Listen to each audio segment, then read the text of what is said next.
G'day viewers, there's an interesting story in Australian news today that's got people who consider themselves free speech advocates up in arms. I guess I should say people who genuinely believe in free speech and think Australia should have something equivalent to a Bill of Rights. They're up in arms.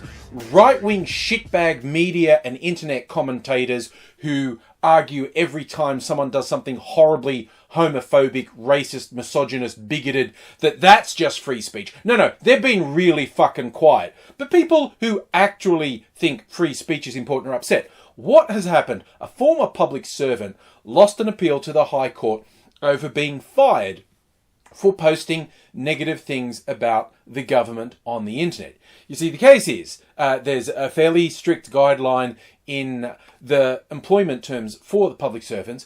You're not allowed to publicly, and that's whether to the media or social media, the internet generally, you're not allowed to harshly criticise the government or government policy or your department. She worked in the Department of Immigration. And let's just say immigration policies enacted by both sides of politics over the last decade or two are fucked as. So while I am completely on side with the morals of this person's position, like namely this government is fucked and is doing fucked things, it's an interesting point. The court just said this is not a judgment about your consideration that you think free speech exists when it doesn't. It's simply, you know what? You were told not to do it and you did it. So yeah, where this woman seems to have thought she'd get away with it, she did it through an anonymous Twitter account. It wasn't linked to her or her other social media, so she thought she'd get away with it as well. She's apparently done 9,000 tweets on this account, and a lot of the information seems rather obviously to have been from someone with inside knowledge, and this government really doesn't like free speech. They really don't like whistleblowers. They really don't like criticism. And so I'm not exactly sure how this person's identity was exposed, whether it was just she told someone she shouldn't have, she was doing it, she trusted the wrong person, or the government sent a subpoena to Twitter and said, hey, you need to tell us who this person is.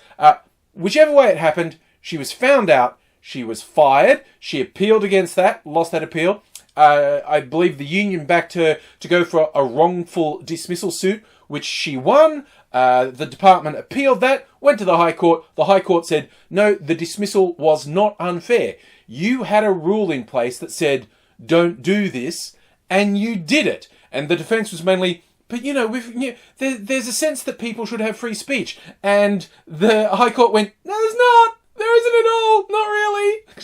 And this is one of the more interesting things about this to me is various people levelling charges of hypocrisy at it. And what's been brought up, unsurprisingly, is the ongoing case of the filthy homophobic shitbag Israel Folau. He, as a rugby player, had a multi-million-dollar contract with the Australian Rugby, and he posted some vile homophobic shit on the internet, caused quite a furore, and Australian Rugby went, hey, dude, you are making us look very bad. There is a clause in your multi-million-dollar contract that said you won't do this. If you do this again, we will terminate your contract. And he went, okay, and then he did it again. And then he got his contract terminated.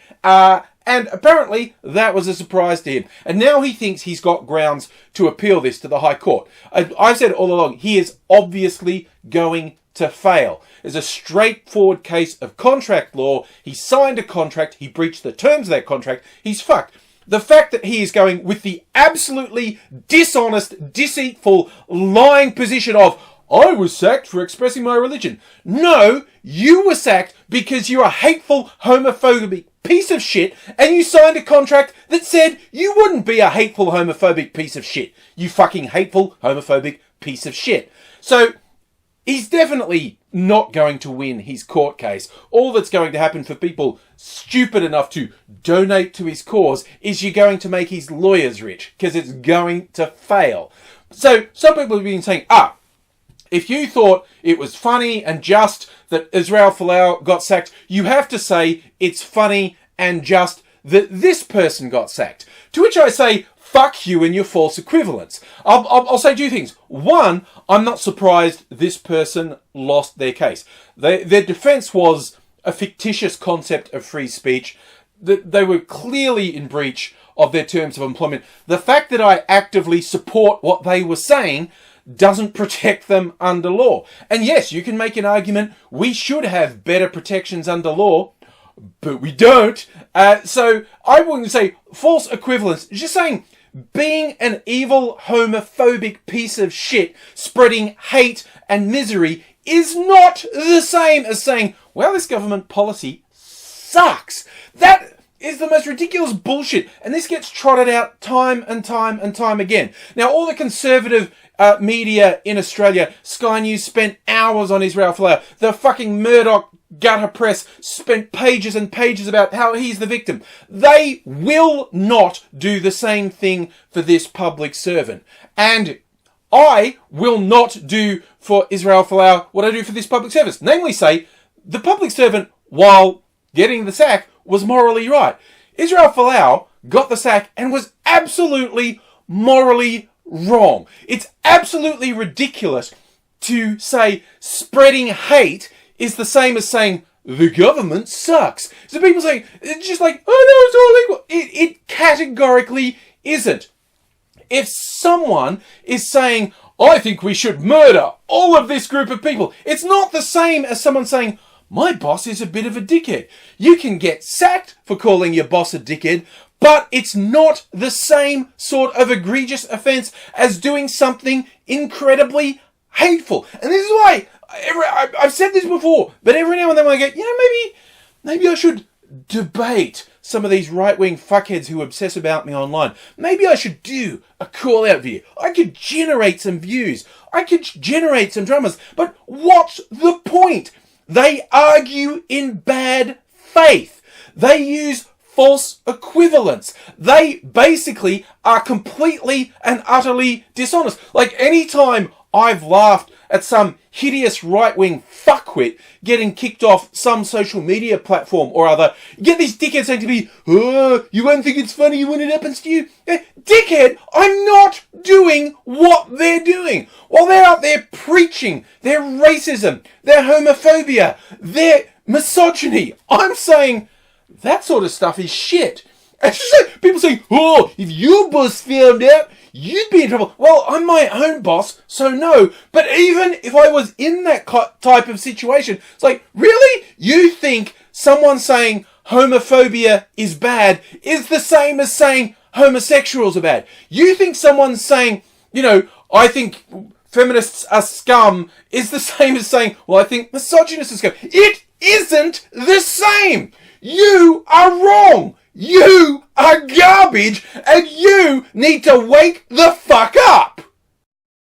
I hope you enjoyed that. If you did, make sure you're subscribed so you don't miss my next video, because I do a lot of them.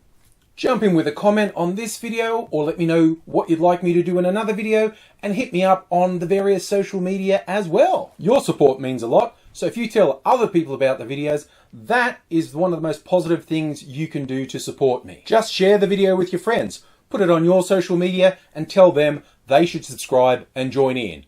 Or remember this easy song. Subscribe to AngryAussie and share this with your friends.